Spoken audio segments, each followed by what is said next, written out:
गलत आरोपों से चिंतित मत हो, बल्कि उसका सामना करो। याद रखो, समय का ग्रहण तो चांद और सूरज भी झेलते हैं। झूठ अक्सर इंसान की प्रतिष्ठा को कम कर देता है, मगर सत्य सदा विजय होता है। अच्छे रिश्ते दिल से निभाए जाते हैं, फायदे के लिए नहीं। जैसे खंडहर बन चुका घर भी अपनी जमीन का साथ नहीं छोड़ता, वैसे ही सच्चे रिश्ते कभी साथ नहीं छोड़ते।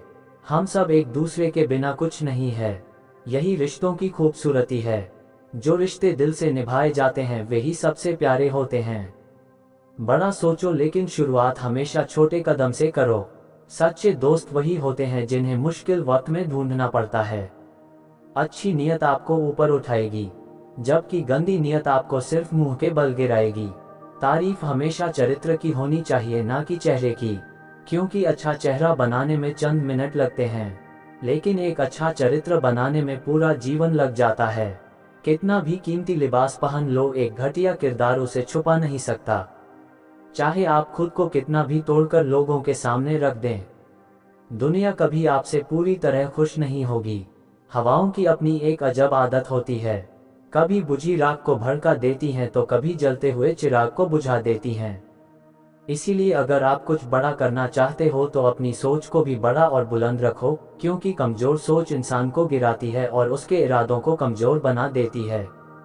आप अशांत इसीलिए हो क्योंकि आप गैर जरूरी चीजों के पीछे पड़े हो। आजकल बच्चों में बचपन गायब है और रिमझिम की फुहारें हैं, मगर सावन की ठंडक नहीं।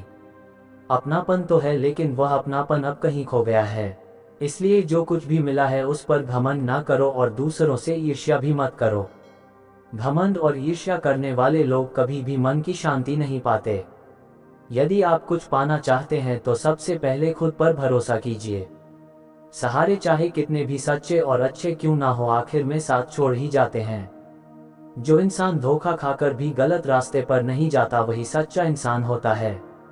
मोह माया हमें भटकाती है और हमें भौतिक सुखों और सांसारिक इच्छाओं में उलझा देती है।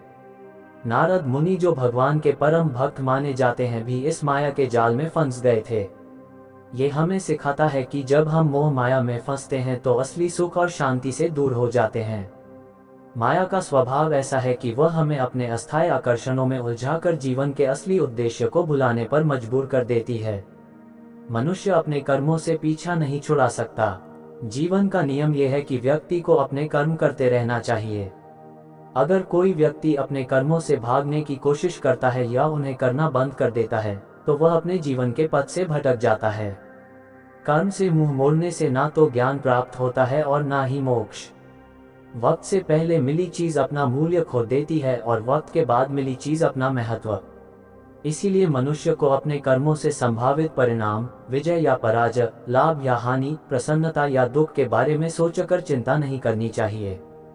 समय हमें यही सिखाता है कि जिंदगी किसी का इंतजार नहीं करती और ना ही किसी के लिए रुकती है। जीवन उन लोगों के साथ खेलता है जो खिलाड़ी बेहतरीन होते हैं।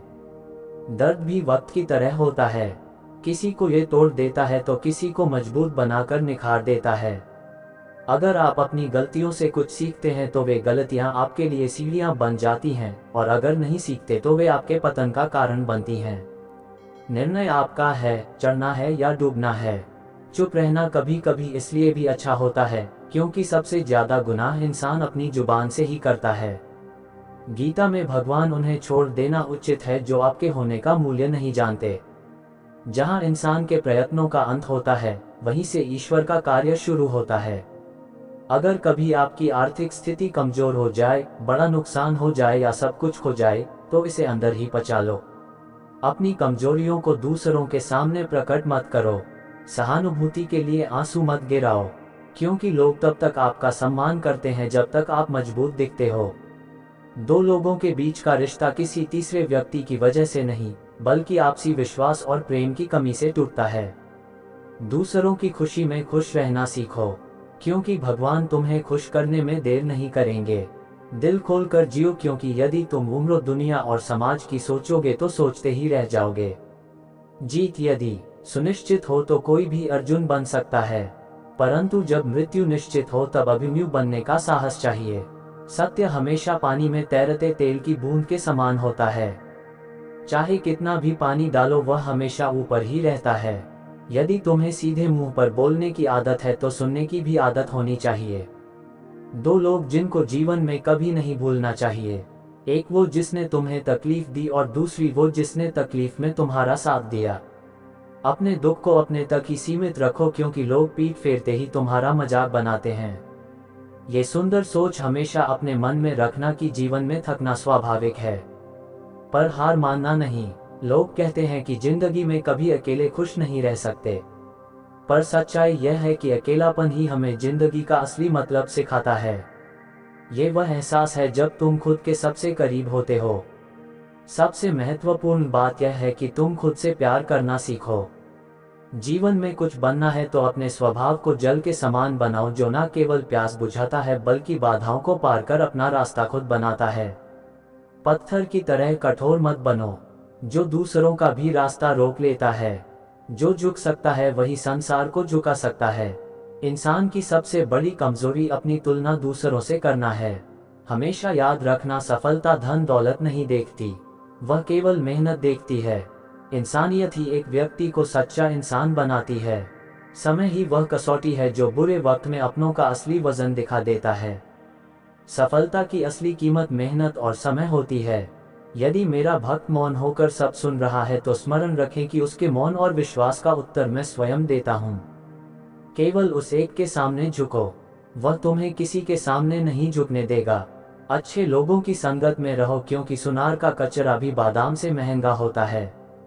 जो लोग आपकी सही बातों का गलत मतलब निकालते हैं, उनके सामने सफाई देने में अपना वक्त बर्बाद मत करो, क्योंकि एक दिन समय खुद उनकी शिकायत का उत्तर देगा। जब ईश्वर परीक्षा लेते हैं तब वे मनुष्य की शक्ति और सामर्थ्य को भी बढ़ा देते हैं ताकि वह अधिक बुद्धिमान और मजबूत बने। स्त्री केवल सौंदर्य और करुणा का प्रतीक नहीं है, वह प्रचंड शक्ति का भी स्वरूप है, जो आवश्यकता पड़ने पर सब कुछ ध्वस्त करने में सक्षम है। नारद जी ने भगवान से कहा, हे प्रभु, आपने फिर से मेरे साथ छल किया। भगवान ने मुस्कुराते हुए कहा, नारद, यह मेरा खेल है और इसमें तुम्हें भी हिस्सा लेना पड़ा। अंत में नारद जी ने भगवान से विनती की, हे प्रभु, मेरी शोक और मोह की भावना समाप्त हो जाए ताकि मैं आपके परमधाम को प्राप्त कर सकूं। भगवान ने नारद जी को हृदय से लगाया और कहा, तुम्हारी मुक्ति निश्चित है। इस कहानी का मुख्य संदेश यह है कि सच्ची भक्ति और प्रेम धन, वैभव या भौतिक संपत्तियों से नहीं किया जा सकता है। जीवन में भौतिक चीजों अस्थायी हैं, लेकिन सच्ची भक्ति से ही ईश्वर के निकट पहुंचा जा सकता है। खुशी देखकर जलने की प्रवृत्ति और दुखों को छिपाने का प्रयास हमें आंतरिक रूप से कमजोर करता है। चूहे की तरह जो पिंजरे में रखे खाने को समझ नहीं पाता। हम भी कई बार दुनियावी चीजों के मोह में फंस जाते हैं। इस संसार में हर कोई एक जैसा नहीं होता, इसलिए जिसने तुम्हारा साथ दिया उसका साथ दो और जिसने तुम्हें त्याग दिया उसे भी त्याग दो। ठोकरें खाने से ही मंजिल की अहमियत समझ आती है। अगर तुमने गलत लोगों से टकराव नहीं किया तो सही की पहचान कैसे करोगे? जीवन में संघर्ष ही हमें सही दिशा में चलने का मार्ग दिखाता है। भगवान से जुड़ने के लिए दिल की सच्चाई चाहिए। मोह माया में फंसने वाला बिखर जाता है, जबकि ईश्वर से जुड़ने वाला निखर जाता है। ईश्वर से विनती करो कि वे तुम्हें ऐसी ऊंचाई ना दे जिससे तुम्हें दूसरों के दुखों पर हंसी आने लगे।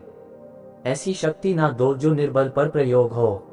माया और भक्ति भगवान की दो शक्तियां हैं। माया हमें भटकाती है और भक्ति हमें सही मार्ग दिखाती है। जब कोई सच्चे मन से भगवान के समक्ष जाता है तो वह अपना अहंकार त्याग देता है।